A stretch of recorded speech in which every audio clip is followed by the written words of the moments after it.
Hello, everyone, and welcome back to my new real estate agent manual. This is episode 2 out of 10, and this is all about setting yourself up for success. This is what I wish I knew prior to getting into the industry, and I'm going to share those secrets with you now. So let's get started. The first one is payday, and I've actually gotten this question quite a bit from newer agents. How exactly do you get paid? What's the setup?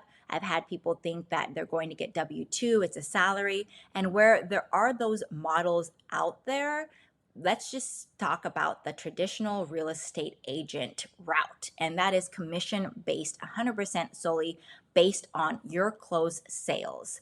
And that means when you, let's just say you have a buyer, you find them a house, you get into escrow, you close that escrow, however long it may be, typically 30 days. Then you get a check at the end when they have the keys, everything's signed off. And the net check that you'll get from your broker really depends on your brokerage fees that you agree upon and your brokerage split. And we'll talk about that in another episode.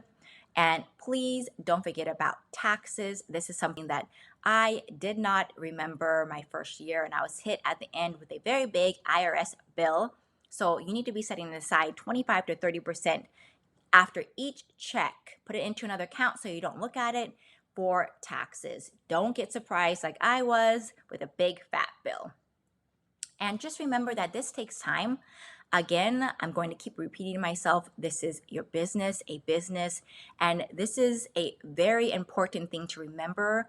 It takes time for people to build trust with you, especially with something as big as buying a house, selling a house, which are a majority of people's biggest purchase. It takes time to build that trust with real estate agents. So you need to give yourself time, give yourself grace in the process. Know that it can take up to 6 months till you get your first deal. So please, please, please make sure you have savings set aside to cover your expenses and to put a little bit into your business as well as you're growing it. It takes time. It can take even up to a year sometimes. So just know that prior to getting in, you can always take up little jobs here and there. Other real estate agents are always looking to hire other people in the industry just to help them out if they're really busy. You can ask your office manager, your broker, to see if there's anything that you can do to add money into your pocket just to keep you going until you get your first sale. So please remember that. Where is a majority of your time spent? This is another thing that I wish I knew, because I was just thinking as a real estate agent, you're going to just be helping people buy homes, sell their homes, invest in other homes. I really didn't think about how exactly were those people going to be coming to me. And especially in the beginning of your career, a majority of your time is going to be spent prospecting, marketing yourself, building that trust with people so they can hire you as their real estate agent.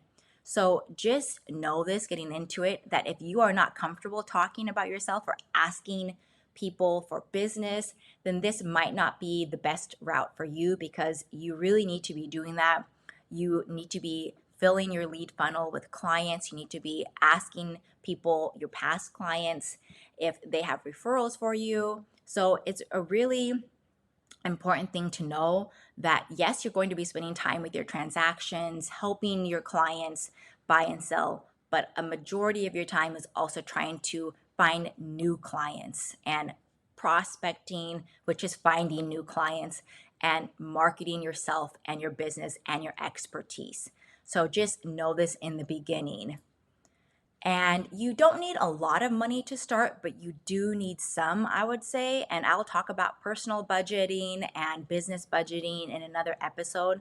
But this is important to also note that you do need something.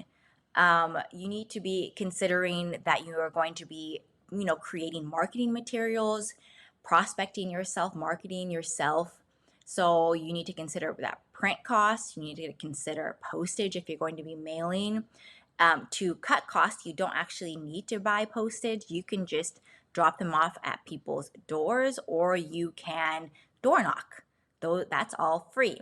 And what I did in the beginning is I actually just printed. I had like a printing budget from my broker, and I just used that budget. I printed everything in-house at the brokerage office, and I just dropped all the flyers off at the houses, and that saved me a bunch of money. That's something I would recommend in the beginning. And then later on, when you have sales, you can pay for postage. Next is you're going to have to be paying for your association fees.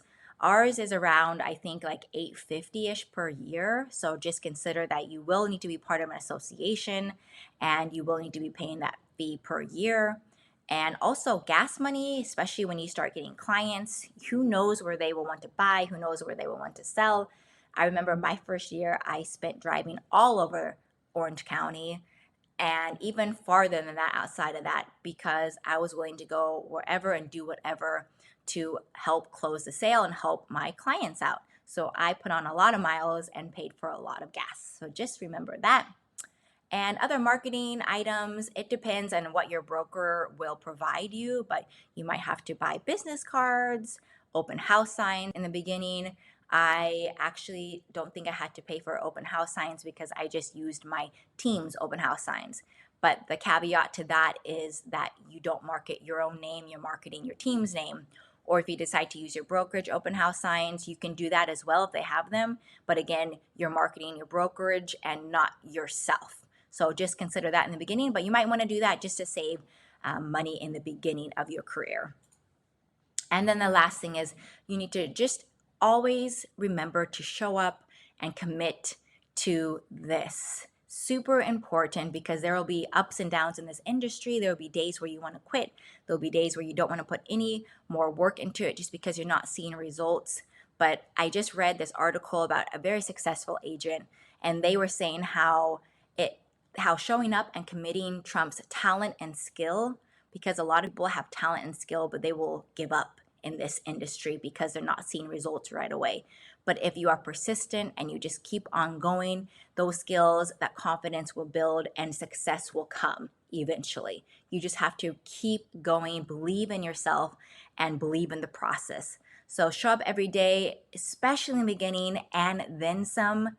Put in that extra work, especially in the beginning, because you're laying a foundation, you're building your business from scratch, and you're branding yourself to other people as a trusted real estate agent. So really put in that extra work that you need to build a solid foundation for your business and for yourself. And I love this quote from Michael Jordan: if you do the work, you get rewarded. There are no shortcuts in life. And he was the star of basketball. So he just showed up every day. He did the work, and look at him. And that is what success will look like for you. Show up every day, do the work, get better, a little bit better every day, and eventually success will come to you as well. I hope this episode was helpful. Here's my contact information. I am very active on social media, so go ahead and go to my Instagram if you want to send me a DM or an email. Here's my email. I'd be more than happy to answer any questions you have or address any other questions you have. Until then, I'll see you in episode 3. Thank you.